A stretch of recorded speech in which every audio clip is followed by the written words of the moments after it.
संस्कृत मुद्गल पुराण खंड 8 धूम्रवर्णचरितम अध्याय 50 फलश्रुती वर्णनम. ओम श्री गणेशाय नमः. दक्ष उवाच योगिध्येयं गणेशस्य रूपं सर्वत्र सम्मतं ध्यातुं त्वयोगिभिः शक्यं प्रत्यक्षं नात्र संशयः. कथं वेदादिषु प्रोक्तं योगिध्येयमनुत्तमं वद तत्कारणं विप्र संशयस्यापनुत्तये. मुद्गल उवाच अयोगिनो गणेशानं पंचभूतमयं प्रभुं जानन्ति सर्वतुल्यं तं देहधारिणमञ्जसा. न तेषां हृदये दक्ष रूपं योगमयं परं शोभते गणराजस्य योगाकारमपि स्फुटं. योगिनस्तं विशेषेण जानन्ति योगरूपिणं तत्र भेदं प्रवक्ष्यामि शृणुष्वैकाग्रमानसः. समष्टिव्यष्टिरूपाख्यं ब्रह्मवेदे प्रकीर्तितं कुम्भस्थले गणेशस्य पश्यन्ति तन्मये च ते.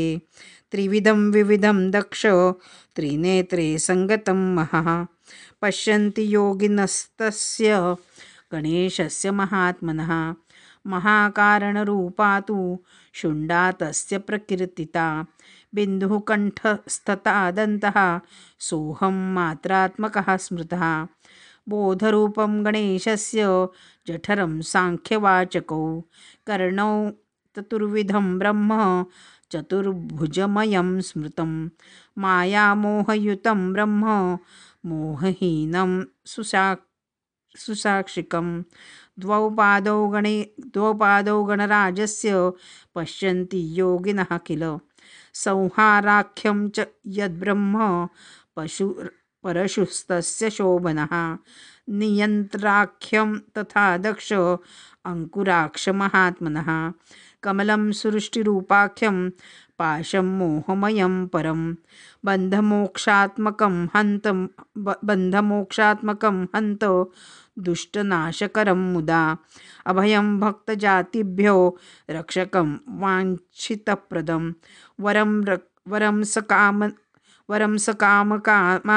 वरं सकामकानां तु कामदं तं वदन्ति ते. चिन्तामणिं मणिं तत्र भुक्तिमुक्तिप्रदं परम् अक्षीणतेजसं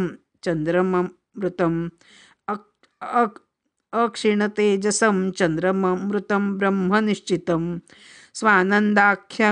स्वानन्दाख्यं परं ब्रह्म तदेव नगरं प्रभोः. इक्षुसागररूपं च रसाणां ब्रह्म कथ्यते. पञ्चचित्तमयी बुद्धिस्तत्रैश्वर्यभ्रमात्मिका सिद्धिर्माये वदन्त्येव योगिनो योगभावतः. मूषकं व्यापकाख्यं च परमं पश्यन्ति वाहनं. धर्माधर्मौ गणेशस्योरः पृष्ठे पार्श्वगे किल. शुभाशुभेथ रोमाणि औषध्यक्ष प्रकीर्तिताः. कल्पा उन्मेषणं तस्य निमेषणं प्रजापते. लक्षलाभौ सुतौ तस्य सर्वकार्यप्रवर्तकौ. यादृशं क्रियते लक्ष्यं तादृशं फलमश्नुते. इत्यादि विविधं तस्य ब्रह्माकारं न संशयः.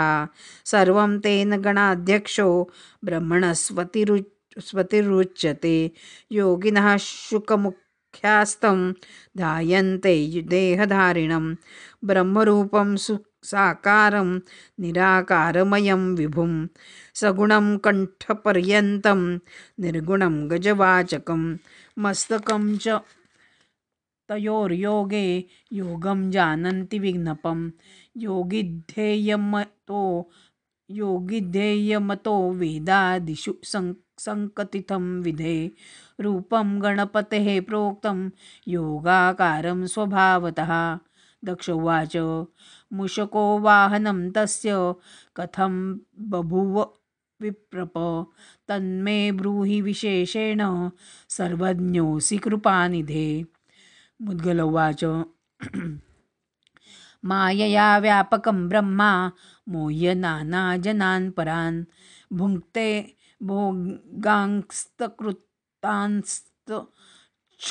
शुभाशुभविवर्जितं मुषस्ते ये महाख्यातो धातुः स एव मूषकः व्यापकश्चौरवत् सर्वान् भुङ्क्ते मोह्य हृदि स्थितः तपसाराधितस्तेन व्यापकेन गजाननः प्रसन्नो वाहकं चक्रे तत्प्रीतिवर्धनार्थतः एतत् सर्वं समाख्यातं धूम्रवर्णचरित्रकं नानाख्यानसमायुक्तं सर्वसिद्धिप्रदायकं य इदं श्रावयेद्रक्ष शृणुयाद्वा पठेन्नरः स सर्वसुखसंयुक्तों ते ब्रह्मणि गतो भवेत्।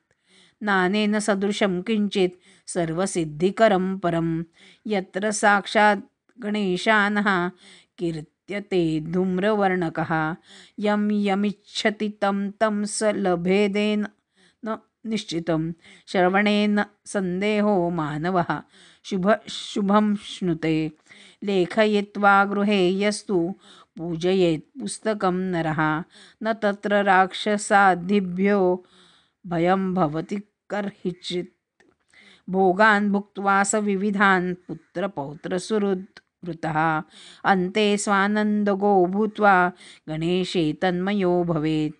धर्मार्थकाममोक्षाणां दायकः श्रवणेन च पठनेन न सन्देहः खण्डोऽयं धूम्रवर्णकः तीर्थानि विविधान्येव तपः कुर्यान्नरोत्तमः विविधं तत्फलं सद्य अस्य श्रवणतो लभेत्। इष्टापूर्तादिकं यस्तु कुर्यात् यात्रादिकार्चनं विविधं स लभेत् पुण्यमस्य श्रवणतो नरः बहुनात्र किमुत्तेन नानेन सदृशं परं किञ्चिन्नानाविधेषु साधनेषु प्रजापते यत्र योगपतिः साक्षाद्वर्ण्यते धूम्रवर्णकः तेन किं तुल्यतां यान्ति विचारय महामते सर्वसिद्धिकरं पूर्णं कथितं ते चरित्रकं धूम्रवर्णस्य संक्षेपाद्यथामति प्रमाणतः विस्तरेण शिवाज्ञाश्च वेदा योगिन एव च समर्था भवन्ति तत्र कोऽहं प्रजापते अधुना त्वं गणेशानं भज यत्नपरायणः अथवा श्रोतुमिच्छाते वदन्तां कथयाम्यहं। सूत उवाच एवमुक्त्वा महायोगी तूष्णीं मुद्गल आदधे दक्षो दृष्टमनास्तं तु प्रणनाम कृताञ्जलिः धूम्रवर्णचरितं तु कथितं ते महामुने यथा दक्षाय तेनैव कथितं तादृशं परं सर्वसिद्धिकरं चित्रं नानाख्यानसमन्वितं श्रुतं त्वया महाभाग किं भूयः श्रोतुमिच्छसि। ओमिति श्रीमदान्ते पुराणोपनिषदि श्रीमन्मौद्गले महापुराणे अष्टमे खण्डे धूम्रवर्णचरिते फलश्रुतिवर्णनं नाम 50तमोऽध्यायः। श्रीगजाननार्पणमस्तु।